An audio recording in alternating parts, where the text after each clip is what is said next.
Hello everybody, today we will have a look at this wonderfully clean, very modern and at the same time extremely timeless custom folder design. It's called the Mini Explorer by Filip De Coene of Custom Bladeworks and Antoine Van Loocke. I will put it away for a few minutes because the background of how this knife was created is pretty interesting actually.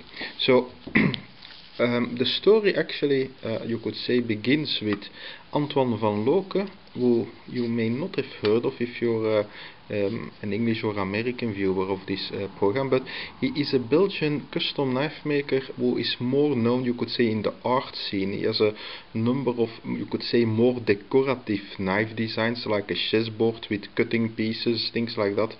Very arty objects, but he also has a number of knives which are more designed for general use, and especially came to the attention of the art world by a concept of what he calls the potato peelers. Actually, what are these? Well, these are completely recycled knives.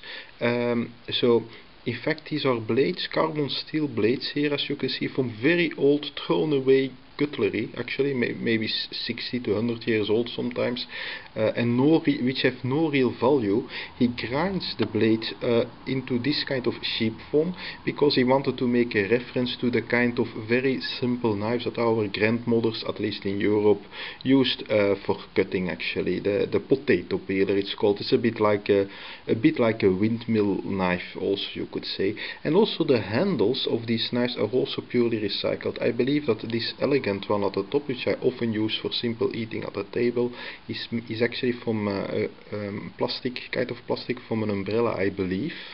And here this one is actually kind of a big bone. So all completely recycled, and it's with this concept that he came really into a few art exhibitions around the concept of being creative with recycling. And actually one or two of the most famous Belgian restaurants have potato peeler knives that they give to, well, that their guests will use during the meal. So this knife maker met up with Filip De Coene, of who I already discussed this beautiful, very clean pocket knife, the Arrow 2. Is made to an astoundingly high standard if you consider this is totally handmade. Really beautiful knife. And actually Mr. Van Loocke had the idea of making a folding knife that makes reference to the very millennia old prehistoric kind of knife form.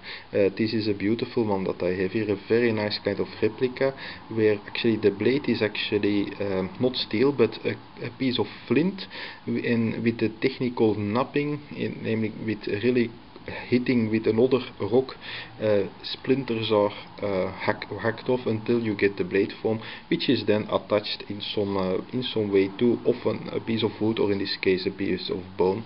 Well, this is a really beautiful one that I use simply as decoration. And so actually the first sketch was roughly something like this, a folding knife that indeed resembles, you could say, the classic prehistorical knife, to make something totally timeless. This, by the way, is the box in which this custom knife comes, actually lovingly handmade. And so what they then made was a slightly bigger version of this one.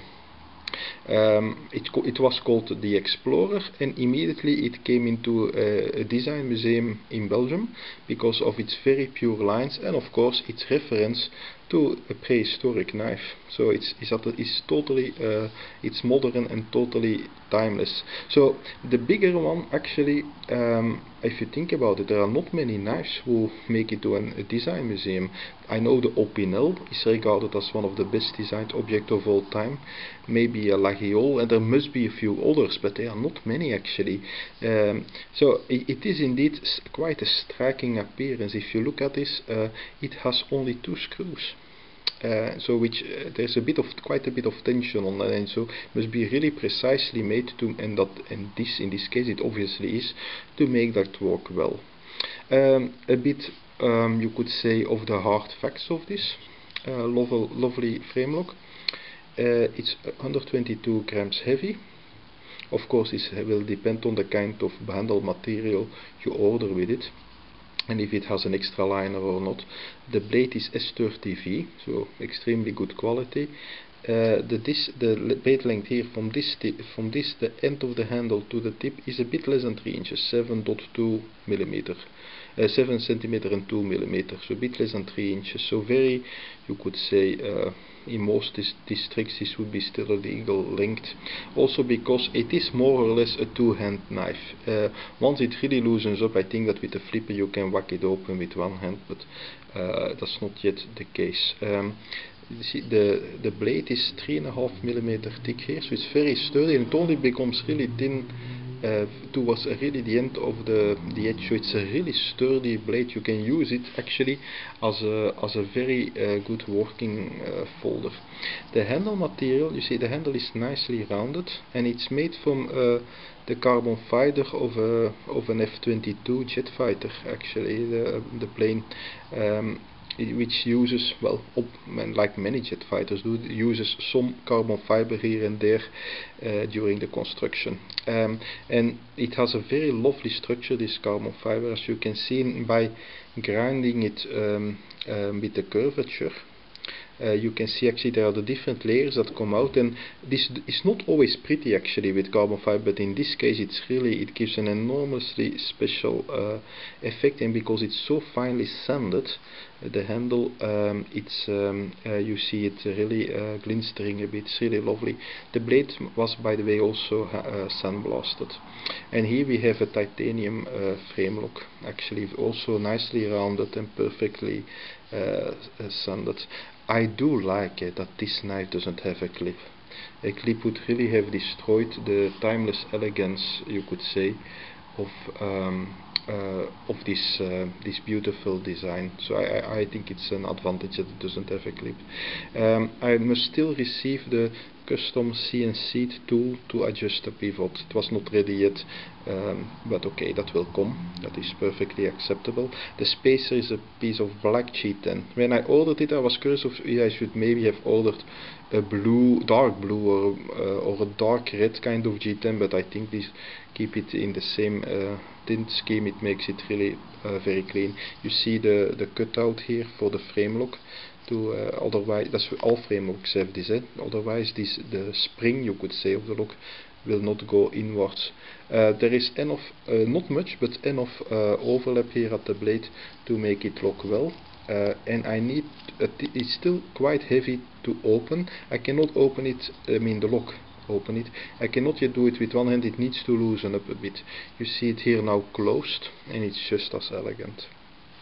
So eventually, once with time, it will get a bit more, you could say, supple when the pieces have really adjusted to each other. Then I'm quite certain that I can use the flipper to really open it with one hand. But at this moment, it's a very sturdy two-hand frame lock.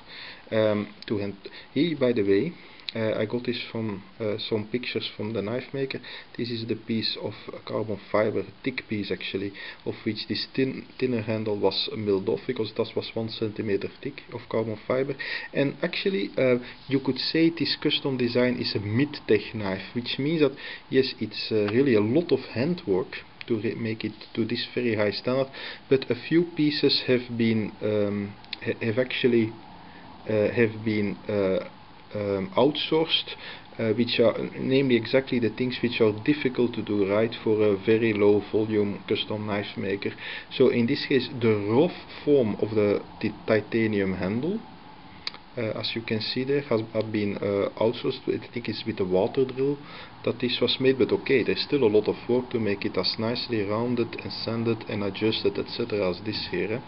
So, and also here you see some of the pieces, the rough form of the blade, but here in this case, here you see it already with the grind, but without the form of the blade, without the grinding, including here this opening for the stop pins, actually was also outsourced, and the heat treat of the blade as well, because heat treat is very difficult to do yourself as an again as a very low volume non-full-time knife maker, to do that precisely well so that the blade is hardened in a good way is not evident, and I think it's perfectly acceptable to outsource that. Here you also see again the raw form of the blade. And already this was work in progress, a piece of carbon fiber that Mr. De Coene, the knife maker, had actually cut out.